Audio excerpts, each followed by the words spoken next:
Olá, pessoal. Esse é mais um programa Vozes da Filosofia. É uma iniciativa da Aprofil RJ, onde a gente entrevista professores de filosofia da rede estadual, das universidades, do estado do Rio de Janeiro, que tem algo diferente, que tem uma proposta legal para trazer para o ensino e, sobretudo, para o ensino de filosofia.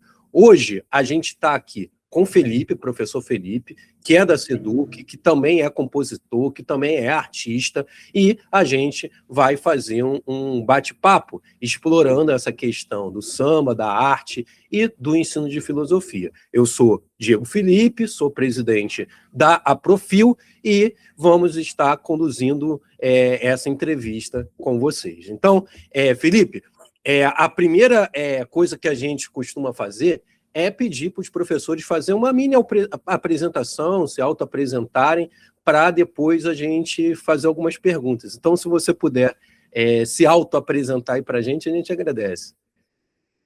Salve, Diego, salve os afetos.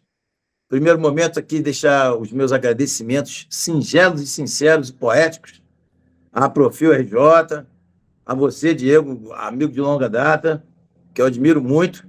Admiro também seu trabalho como pessoa, caráter, etc. E o programa, né, o programa Vozes da Filosofia, pela sensibilidade estética, filosófica e poética, né, pela lembrança. Obrigado aqui de coração. O meu nome é Felipe e eu também atuo como compositor de samba. Também faço poesia. E eu assino como nome artístico o Felipe Filósofo. Então, quando eu me apresento, tanto em encontros, né, não gosto de falar aulas, eu prefiro falar encontros, nos encontros, seja no dia a dia, seja participando de algum evento, na própria escola, na outra escola, eu gosto de me apresentar como um Felipe Filósofo, para poder mostrar também que a arte está incorporada no meu ser. E aí eu atuo, né, dando aula de filosofia, trabalhando com filosofia no ensino médio, em dois colégios aqui, um colégio no centro de Niterói, que é o Liceu Nilo Peçanha, e outro em São Gonçalo, que é o Dorval Ferreira da Cunha. Estou bastante tempo lá, nos dois, desde 2009, por ali, 2008, 2007, 2008, isso. 2007, 2008. E atuo também como compositor de samba. Eu sou membro da ala de compositores da Viradouro, mas não faço só samba enredo. E acabo levando essa experiência da arte para a sala de aula. E aí a gente vai conversando nesse caminho, nessa trilha filosófica. Pô, maravilha. Inclusive, o Felipe já teve sambas aí que foram premiados, já teve aí até uma exposição frente a esse mundo do samba que no Rio de Janeiro é uma das coisas que mais ganha evidência na sociedade, né? E aí, a minha ideia, eu me planejei para fazer umas perguntas que vão mais da filosofia para as questões mais práticas.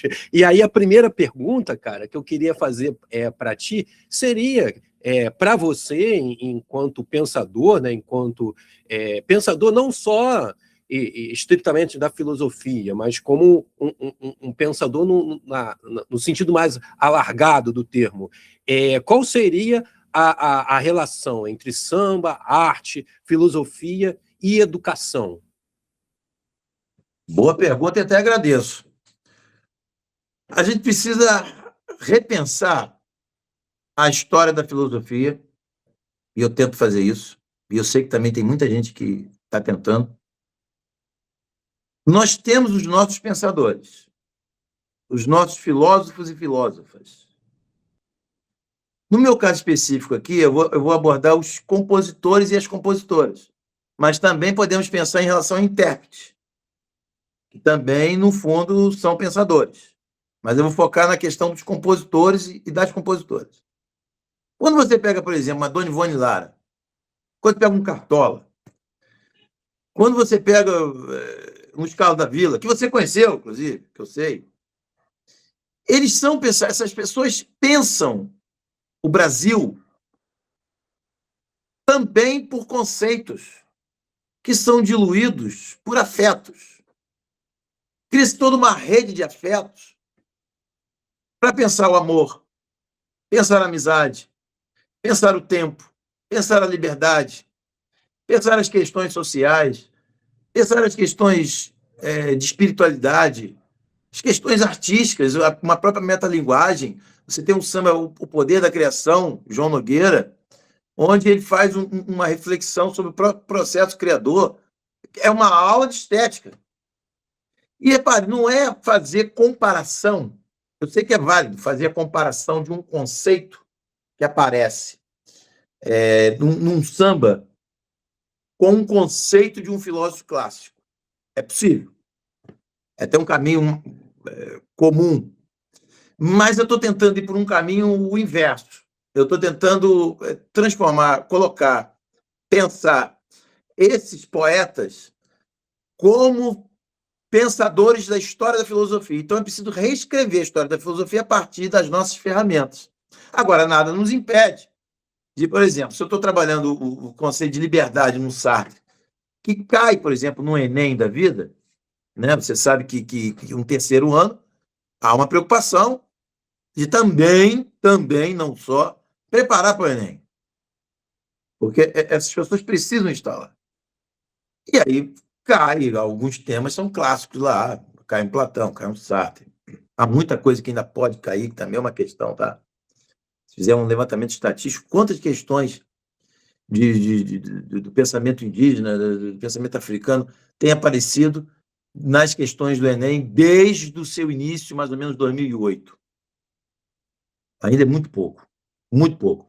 Mas eu posso pegar um Sartre, eu posso pegar um Pascal, que fala sobre a razão, e pego um samba, e não fazendo comparação, mas mostrando o ponto de vista de um e o ponto de vista do outro, e que, por um acaso, esses sambas também caem no Enem, por exemplo. Tanto na prova de português, e pode auxiliar também numa prova de redação.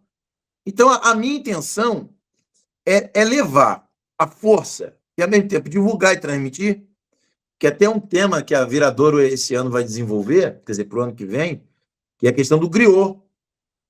Nós, professores, somos griots também. Trabalhamos com conhecimento pela via da oralidade, pela via de sermos uma espécie de baobá, e os sambas carregam isso. A sonoridade, você pode nem falar de letra às vezes, você pode falar só de melodia. O que pode, parafraseando um Spinoza e um Deleuze, o que pode um refrão de um samba. Não sabemos o que pode um refrão de um samba numa roda. A ferramenta conceitual e a produção intensa de afetos ali que tem um refrão numa roda de samba, ou num bloco, ou naquele momento que você canta, abrindo os braços.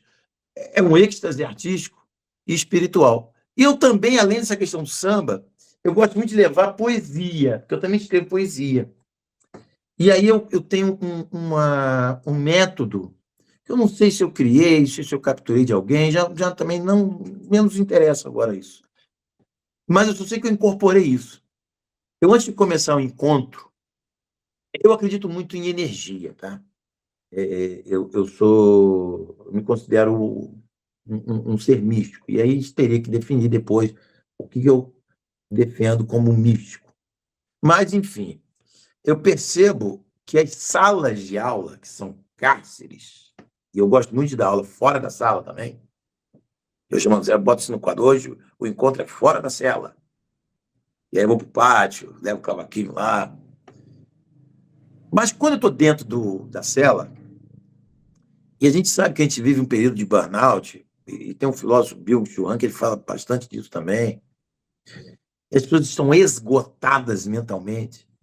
E aí você sustentar dois tempos, né, num modelo clássico, que tem gente que lida muito bem com isso, mas os corpos não estão mais aguentando, devido a infinitos problemas. Então, eu prefiro trabalhar de uma forma em que eu consiga perfumar o ambiente. Eu não levo incenso para a sala, mas quando eu declamo uma poesia antes de começar o encontro e terminando o encontro. Vou começar o encontro. Aí eu pego uma poesia de modo aleatório, que não necessariamente será o tema do dia. Legal, por exemplo, eu peguei aqui Cecília Meirelles. Aí, ó. Adormece o teu corpo com a música da vida. Encanta-te, esquece-te. Tem por volúpia a dispersão. Não queiras ser tu. Queres ser a alma infinita de tudo. Troca o teu curto sonho humano pelo sonho imortal, único. Vence a miséria de ter medo. Troca-te pelo desconhecido. Não vês, então, que ele é maior? Não vês que ele não tem fim? Não vês que ele é tu mesmo? Tu que andas esquecido de ti? E é como se fosse uma abertura de um ritual. Que aquele local, para mim, é um palco, mas também é um templo. É um templo. Então, é como se eu estivesse fazendo uma abertura de um ritual, emanando energia, perfumando aquele ambiente, parafraseando Cartola, perfumando de rosas. E aí, a vibração energética da poesia, ela contribui para isso. E eu percebo que até acalma o ambiente. Pode acreditar. E aí, no final, aí eu desenvolvo, né? Aí eu uso o samba, tal. E aí, no finalzinho, eu volto com uma outra poesia para fechar o ritual. Isso ali naquele cenário que tem as cores bem cafonas, isso precisa ser dito, eu acho que precisa repensar o colorido das salas de aula, que coisa extremamente deselegante. Parece os hospitais, presídios. Bota um grafite lá, entendeu? Bota um pouco mais colorido. E aí você fica naquele local, a carga emocional pesadíssima, a pessoa já não aguenta mais olhar para a tua cara, já não aguenta ter 35 matérias na sequência, como se fosse uma tornozeleira.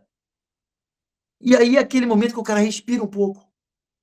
Ué, eu posso trabalhar o conteúdo, mas fazendo toda uma ritualística daquilo ali. E aí sempre se preocupar com a questão da alegria. E os sambas, não é cantar o samba, não é cantar o samba, é fazer o samba puxar a voz dos ancestrais naquele ambiente. E pensar por esse caminho é pensar uma metafísica do samba, uma metafísica da educação, a partir da voz do tambor, por exemplo. Eu sei que tem muitos estudantes que eles tocam um pandeiro, tocam um tantã, e aí às vezes eles ficam com vergonha, porque é comum você ver nos intervalos a pessoa com violão. Mas o tantã, aquele instrumento de percussão, às vezes o cara tem, mas toca, mas não leva. E aí, quando eu faço essa enquete, quem toca, o cara, quando me vê tocando cavaquinho, ele fala, pode trazer. Então, acaba espelhando alguém, acaba inspirando alguém até a fazer uma aulinha. E eu tenho pensado muito essa questão das escolas mirins, porque as escolas mirins hoje têm um trabalho muito bonito, e a Viradouro tem um trabalho muito forte com a Viradouro Mirim. A escola é mais para crianças. E você pega a bateria mirim, parece uma bateria de adultos que tocam de um modo lindíssimo. Então, eu consegui levar, no ano retrasado, se eu não me engano, num evento num colégio lá, e funcionou muito. Muita gente começou a se inspirar e querer também. Ah, mas vamos supor que então a pessoa não gosta de samba. Não tem problema nenhum. Não tem problema nenhum. O cavaquinho não é apenas para o samba, né? E também eu costumo dizer, ó, se você tem algum outro ritmo que você se interessa, traz, ou eu tento aprender também. E assim é pensar musicalmente o encontro com os perfumes que a arte pode nos proporcionar por uma via da espiritualidade. Pô, interessante, cara, o que você colocou aí sobre essa coisa de como fazer, né? A minha segunda pergunta seria justamente nesse sentido, de como que você faz esse trabalho de levar o samba e a poesia para a sala de aula, e eu acho que você já entrou nela. E aí eu queria trocar um pouco com você. Você falou do Luiz Carlos da Vila. Eu tenho um contato com o Luiz Carlos da Vila, né? A partir de um documentário que o pessoal aqui no subúrbio fez sobre ele. Eu sou mais da área do audiovisual, né? Então, eu conheço uma galera que trabalha politicamente com a produção do audiovisual no subúrbio e a valorização do subúrbio e da linguagem audiovisual do subúrbio. E aí, nesse trabalho, junto com o Subúrbio em Transe, junto com o Luiz Carlos, que é professor do município também, o amigo Hugo, que você conheceu, teve o documentário do Luiz Carlos da Vila. Mas a minha pegada sempre foi um pouco mais rock, né? Eu sou da geração dos roqueiros da Zona Norte do Rio de Janeiro. E algumas vezes, mais atrás, sobretudo, porque hoje eu trabalho muito com vídeo, com documentário, com cineclube, com os slides que eu apresento pedacinhos de vídeo, mas para trás eu já fiz algumas experiências envolvendo justamente o que você falou, outros ritmos musicais, no caso mais o rock, já levei um amigo que tocava para dentro de sala de aula, já explorei muito o Raul Seixas para falar lá do Heráclito, para falar do Hegel, meu amigo tocando Raul Seixas, 2 amigos meus que eu levei. Já teve ocasião que eu descobria alunas que tocavam e falei para elas tocarem também. Na época, elas apresentaram umas músicas da Pitty, que tem uma pegada filosófica que eu nem sabia.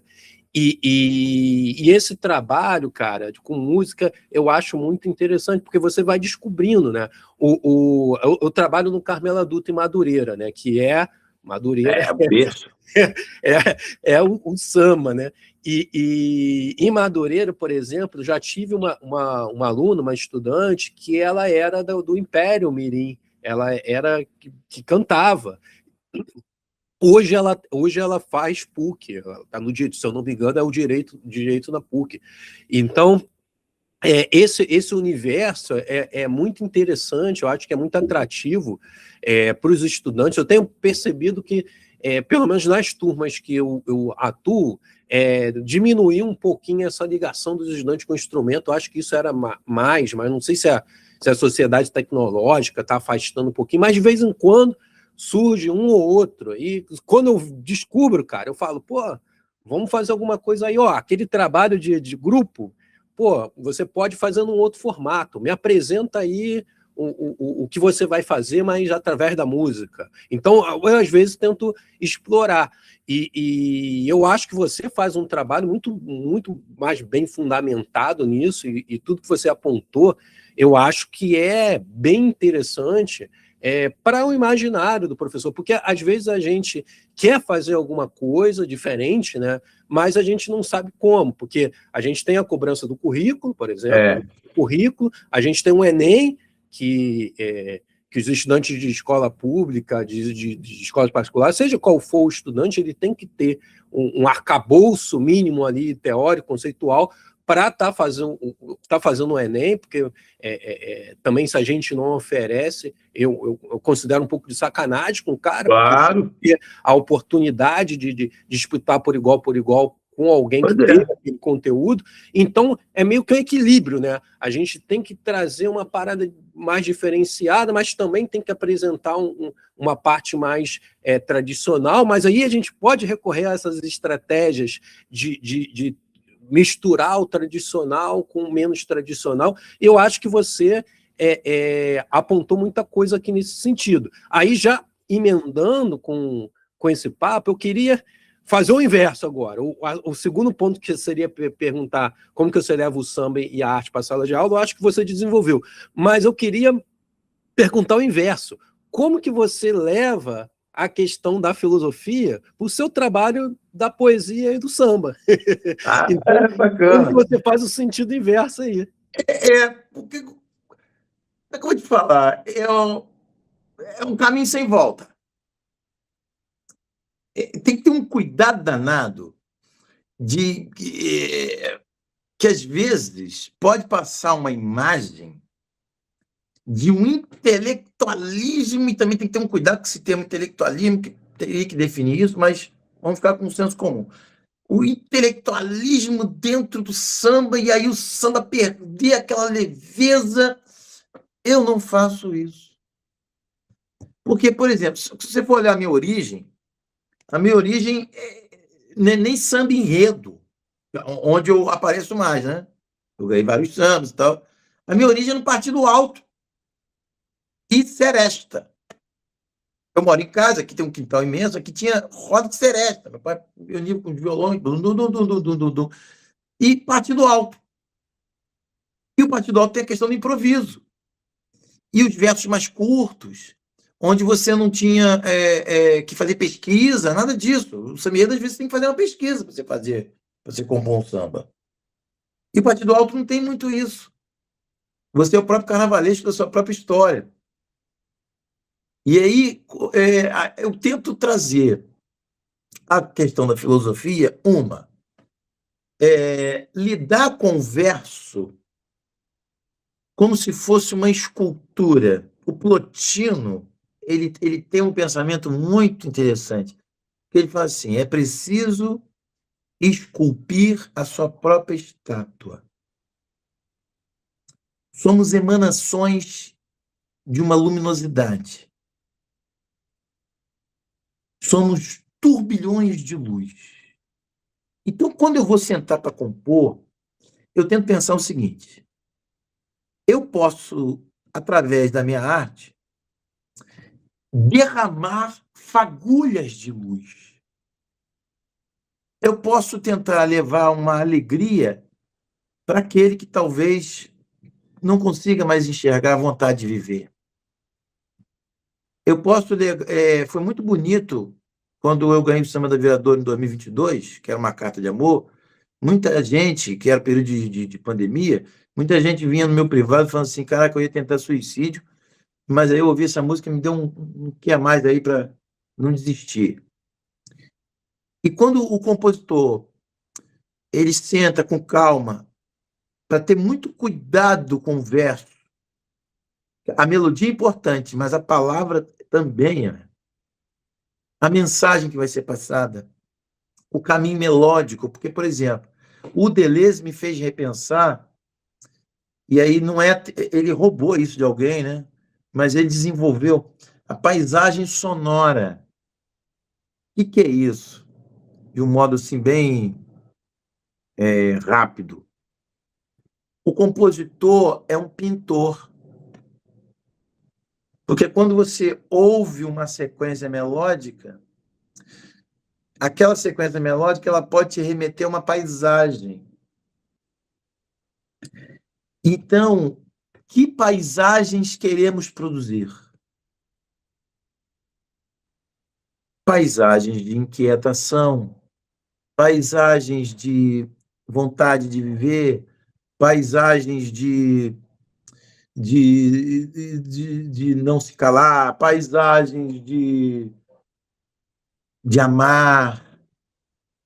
Então, a melodia, quando ela é composta, e junto com a letra, ela tem uma questão filosófica necessariamente implícita ali. Que aí a filosofia me ajuda a pensar isso. E não pegar as teorias filosóficas e ficar fazendo citações. Não, não é isso, porque senão você iria empobrecer. A filosofia me ajudou muito e me ajuda ainda a eu não perder o que eu sou. Olha que coisa estranha. Foi com a filosofia, com a filosofia que eu tento me desvelar para o mundo. E tento mergulhar em mim mesmo. E olha que coisa bonita que os estoicos ensinam. É preciso ouvir o nosso silêncio. Aí você pega o Adoniran Barbosa. Silêncio, é madrugada. Ele vai filosofando sobre o silêncio. Não interessa o Adoniran Barbosa ler os estoicos, não ler os estoicos. Mas está diluído ali. Então, se eu consigo trazer reflexões, problemas, mas não ficar citando. Se eu consigo trazer problemas, e ter um cuidado com a letra, um cuidado com a melodia, que foi a partir da minha imersão na filosofia que comecei a ter um cuidado a mais. De ver aquilo ali como se fosse um carteiro de afetos. Então, eu acho que ela ajuda muito a ressensibilizar e estetizar o mundo. Aí, nesse sentido, a filosofia me auxilia nas minhas composições. E acabo, consequentemente, ajudando também a encontrar parceiros que tenham sintonia. E outra, e capturar forças. Sim. Porque quando a gente estuda devir, você consegue chegar em frente a um mar e colocar a força do mar numa melodia. Coisa que o Dorival Caymmi já fazia, né? São tão geniais que eles saem naturalmente. Mas a filosofia tem me ajudado muito nisso. E vai continuar ajudando. Os problemas vão continuar e vão surgir novos problemas aí. É interessante quando você aponta nesse sentido que tem essa coisa do orgânico, né? Às vezes a gente tenta, a gente, num geral, tenta levar alguma coisa para a sala de aula ou alguma coisa para uma outra área e acaba sendo um negócio meio artificial. Mas quando é feito dessa maneira, né? É muito mais interessante, porque às vezes a coisa já está ali. Por exemplo, eu dando aula em Madureira e tentando fazer uma experiência ali uma vez com a coisa da música, a coisa já estava ali, cara, a coisa brotou, né? Então, é interessante a gente ter essa capacidade também de identificar, né? Porque a filosofia ela não precisa ser uma coisa que vem de fora, né?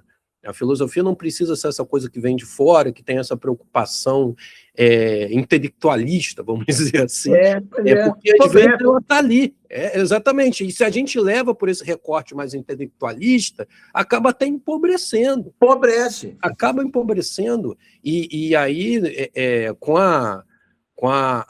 com samba, com os espaços. Eu, por exemplo, lá no meu início de carreira, como eu fiz essa experiência de levar um amigo para a sala de aula, para ele fazer ali tocar uma música do Raul e tal. O nome desse meu amigo era Anderson Fortuna, ele faleceu, inclusive, há pouco tempo. O cara era uma força, cara, filosófica aqui em Irajá, porque ele não só tocava música de outras pessoas, como também compunha, como também fazia reflexões, e quando eu levei o cara para lá para fazer uma música, né, tocar o Metamorfose Ambulante, a partir dali discutir Heráclito, falar de pré-socrático, ele não só tocou a música, como também começou a falar, e a fala dele foi muito rica. Então, a gente ter essa preocupação com o orgânico, né, de não empobrecer os espaços, as coisas, buscando uma coisa mais dura, né? Eu acho muito importante. Considero que é muito importante, porque nada contra o tradicional também, tem pessoas que dão tem sua beleza. Tradicionais, muito interessante, mas quando você consegue extrair uma coisa que já é do espaço, já é daquele universo, daquele ethos da sala de aula, do lugar que você trabalha, eu acho que é de uma força, cara, que é muito legal explorar, né? E aí, qual é a minha ideia? A gente falou da questão de como que você trabalha em sala de aula, a gente falou um pouquinho do inverso também, como que você pensa a filosofia se relacionando com samba, e inclusive é importante destacar essa questão que os seus sambas, inclusive eles já quebraram as bolhas aí, que às vezes a gente fica numa bolha, os sambas de Felipe já transcenderam essas bolhas. Eu acho que o filósofo, professor de filosofia, tem essa tarefa também de tentar sair das bolhas, porque às vezes a gente só fica falando entre si, né? É interessante a gente ir para além. Exatamente. E quando você consegue colocar um samba... E ganha vida.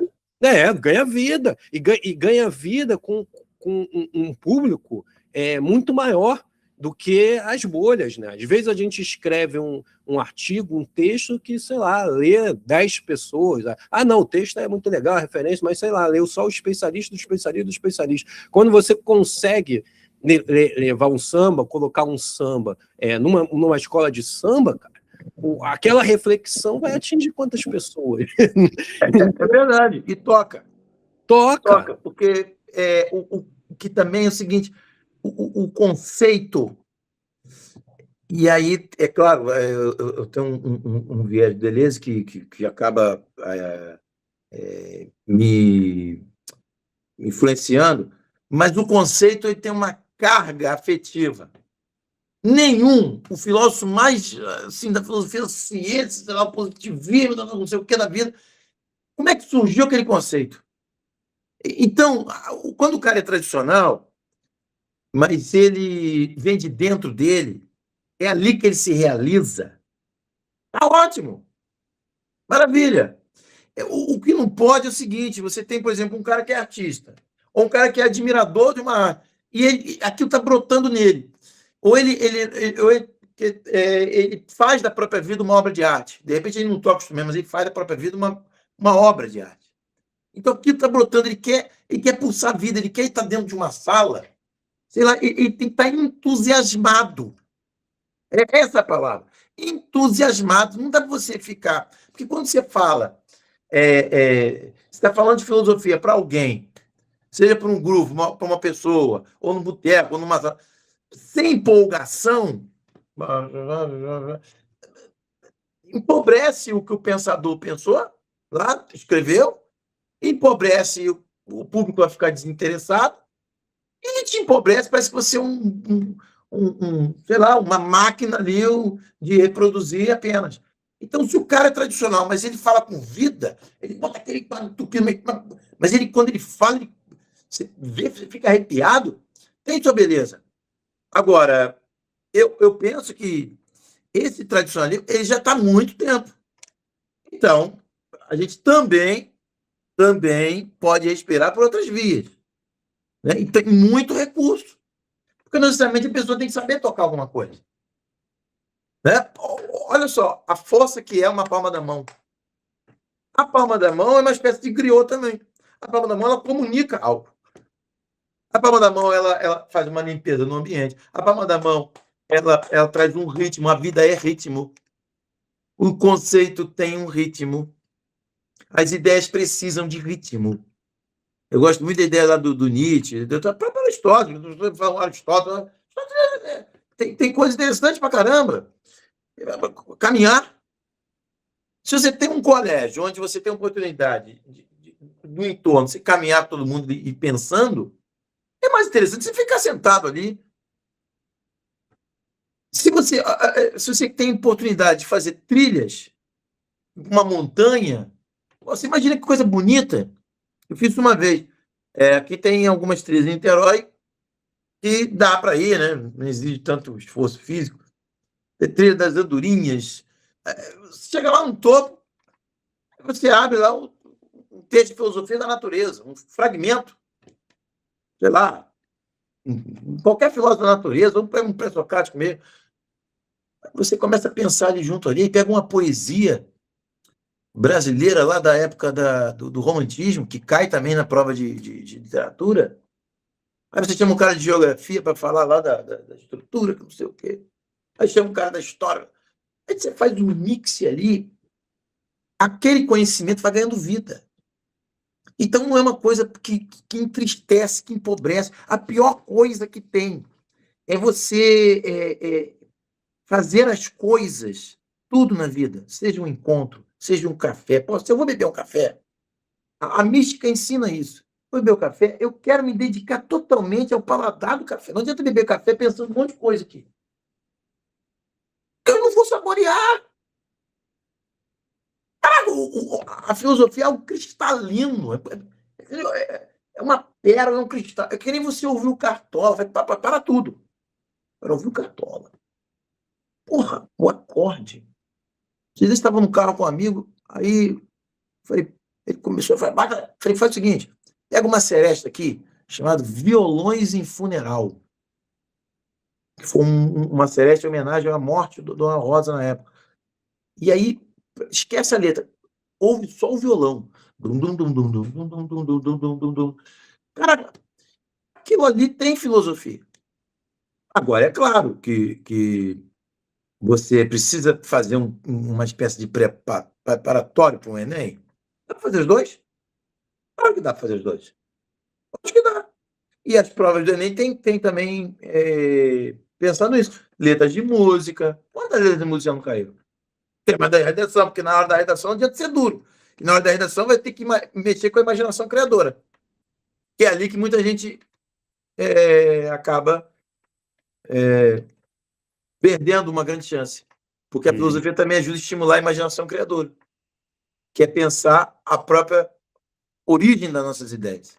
Como é que é isso? Como é que surge uma ideia? Então, é isso, é pensar de uma forma... No meu caso específico, essa força que vem de dentro, como se fosse uma árvore se espalhando, é pela via da arte. Mas cada um tem um caminho. Ninguém foi para a filosofia, depois virou professor, sem gostar de nada. Isso não existe. Tem temas que nos tocam mais, tem assuntos que nos tocam mais. E a gente precisa. E a associação é muito importante nisso, por quê?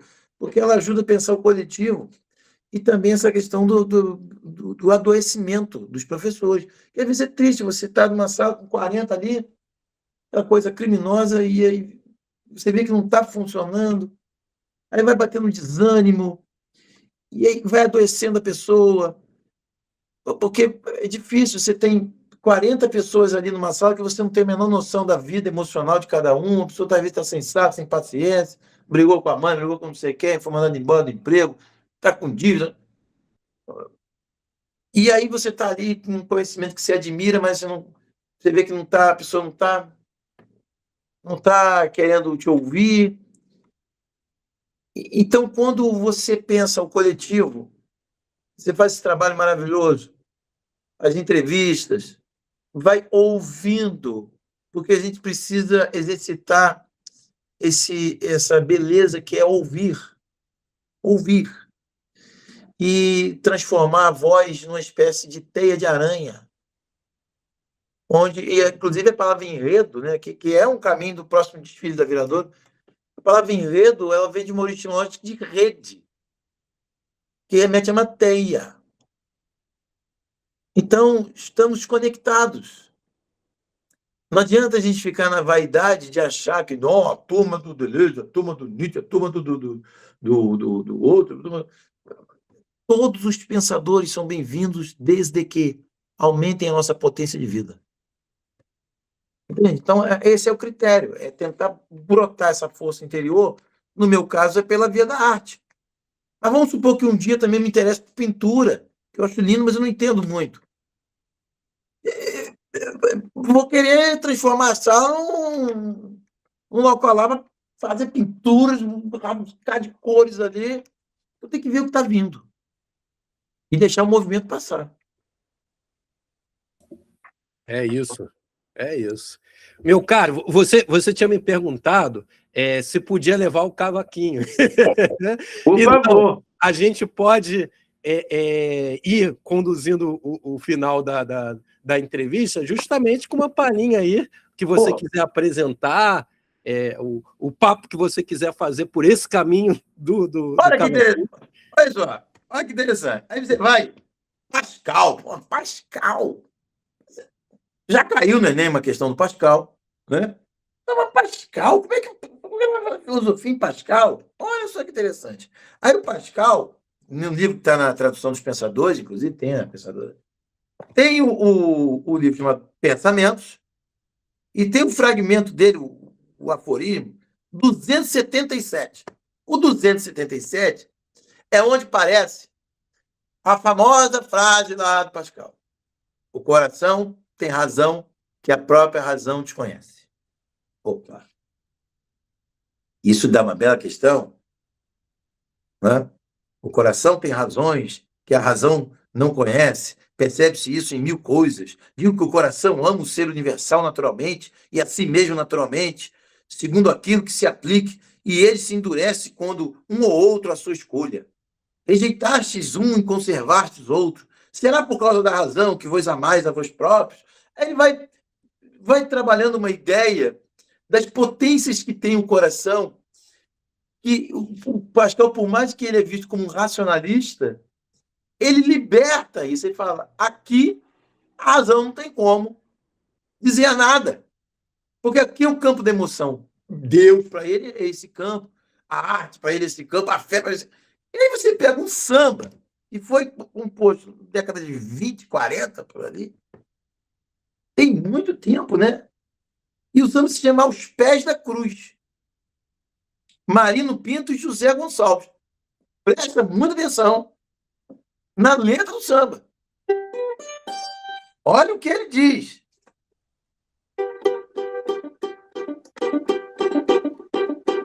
Aos pés da Santa Cruz, você se ajoelhou. Em nome de Jesus, no grande amor, você jurou, mas não cumpriu, fingiu e me enganou. Pra mim você mentiu, pra Deus você pecou. O coração tem razões que a própria razão desconhece, faz promessas e juras e depois se esquece. Seguindo esse princípio, você também prometeu, chegou até jurar um grande amor, mas depois esqueceu. Olha o que ele fala aqui, ó. O coração tem razões que a própria razão desconhece, faz promessas e juras e depois esquece. Seguindo esse princípio, você também prometeu, chegou até a jurar um grande amor, mas depois esqueceu. Será que ele leu Pascal? Não sei, não há nenhum relato sobre isso. Eu estou dizendo o seguinte, que a ideia está aqui. Ué, então calma aí. O mesmo problema que Pascal levantou, esses autores, o Marino e o José Gonçalves, que é um samba chamado Aos Pés da Cruz, aqui a gente está fazendo um resgate de um samba que não é tocado, inclusive, em algumas rodas, que é um samba já considerado muito antigo. Pô, eu nem conhecia. Pois é, entende como você, ao mesmo tempo que usa o samba, né? Quer dizer, usa não, você pensa o samba numa sala de aula. Você pode também fazer um resgate cultural. Quantas músicas, quantos sambas lindos existem por aí e pessoas não conhecem, fica só naquela coisa mercadológica. Então, você faz um resgate, você pega uma letra que está queimado, que provado. Aqui, ó, Mestre Candeia, esse aqui é muito mais conhecido, né? Mestre Candeia, que, para mim, não se pode falar em filosofia se não fala de Candeia. Inclusive, Candeia seria um nosso pré-socrático da vida. Ele está lá nos primórdios, lá do... Candeia é quase um egípcio, ó, um pitarroteco da vida. Aqui. Filosofia do samba. O nome do samba já diz. Parou tudo. Filosofia de samba não tem nada a ver, forçação de barra. Como? Tá aqui, ó. Filosofia do samba. Agora se vira com Candeia. Aqui. Ó, olha lá. É uma crítica à razão. Uma crítica à razão, do jeito dele, ó. Para cantar samba, não preciso da razão, pois a razão está sempre com dois lados. Amor é tema tão falado, mas ninguém seguiu, cumpriu a grande lei. Cada qual ama a si próprio, liberdade, igualdade, aonde estão, não sei. Mora na filosofia, morou Maria, morou Maria, morou Maria. Mora na filosofia, morou Maria, morou Maria, morou Maria. Pra cantar samba, vejo o tema na lembrança, cego é quem vê, só aonde a vista alcança. Mandei meu dicionário às favas.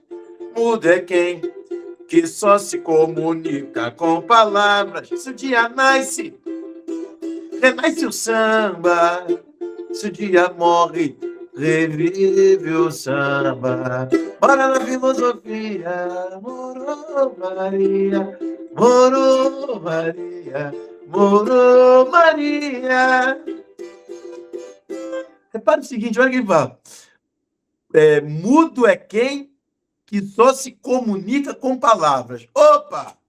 Ainda trabalha com a ideia de que o corpo Sim, pode ser uma forma de comunicação.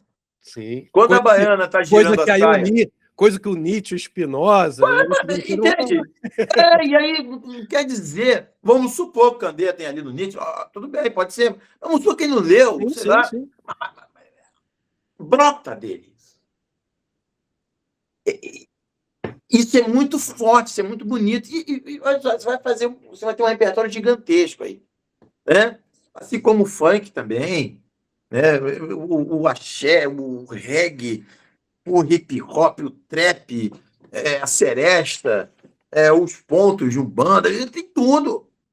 É muita coisa. Por exemplo, ponto de umbanda, então, ponto de umbanda tem uma sonoridade que não existe um ponto de umbanda que não seja bonito assim a melodia dele.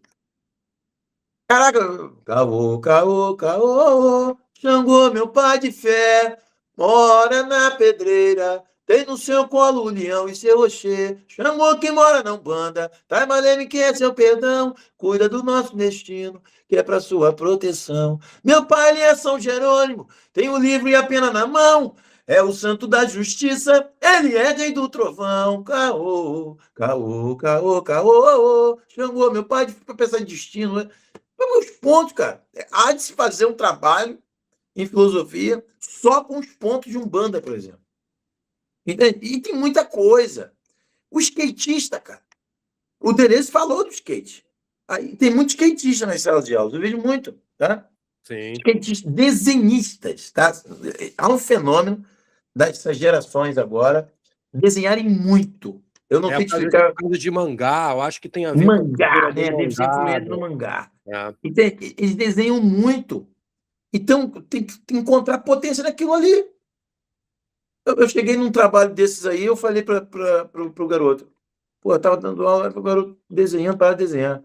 Falei, pô, ó, é o trabalho sobre devir. Falei, ó, pega o que você sentiu aí, e depois, quando você for entregar, você vai fazer um desenho, você vai transformar essa ideia num desenho aí. Aí o cara fez uma onda do mal, um negócio bonito. E é isso, dar voz a essas forças. Né?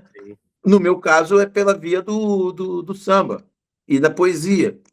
Mas existem infinitos. No próprio videogame, que você trabalha também bastante, tem jogos, rapaz, tem jogos absurdos. Inclusive, os jogos hoje, eles viraram uma questão estética mesmo. Tão bonito. Muito bonito. O jogo antigo, que é jogo de tabuleiro também, é dama, é xadrez, é ping-pong, sei lá, tem um que a gente brincava aqui na rua, que era muito legal, a gente chamava de chapinha. Sabe o que é chapinha? A gente fazia pista de Fórmula 1 na areia e ficava dando. Aqui em casa fazia isso aqui no quintal. Aí pegava a chapinha de tampinha do refrigerante da cerveja e ficava fazendo de carrinho de Fórmula 1. E a gente imaginava as pistas. Aí tinha uma pista. Porra, isso aí é imaginação criadora. Trabalhando. Entende? A gente não pode perder isso. Se endurecer demais, a gente vai perdendo o poder de imaginar, que tanto Bachelard gostava. Ele até falava da filosofia noturna. Né? A gente pode perder isso, não. Pode perder isso, não. E é isso, eu acho que esse é um dos caminhos. Né? Pensar no coletivo, dar voz para todo mundo aí que está pensando em filosofia, resgatar e puxar a mão de cada um aí para poder não desanimar. Né? Porque às vezes o cara tem um talento, mas ele, às vezes, ele fica com receio do que vão achar. A essa altura do campeonato, não tem mais a questão do que a sala dos professores vai imaginar de mim, eu levar um cavaquinho, levar um violão, porque está todo mundo adoecido. A gente precisa emanar alegria, bota música, bota o jogo, bota videogame, bota pintura, e paralelamente trabalhando os conceitos, ajudando, porque isso alimenta a alma. E é preciso estar entusiasmado. Sem entusiasmo, ninguém vai se entusiasmar também com aquilo. É como se fosse uma filosofia, como se fosse pensar uma filosofia a partir do vírus. Esse é um vírus que alimenta, beleza. É isso.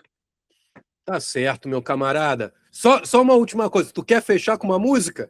Com certeza. Então vamos fechar com uma palhinha aí.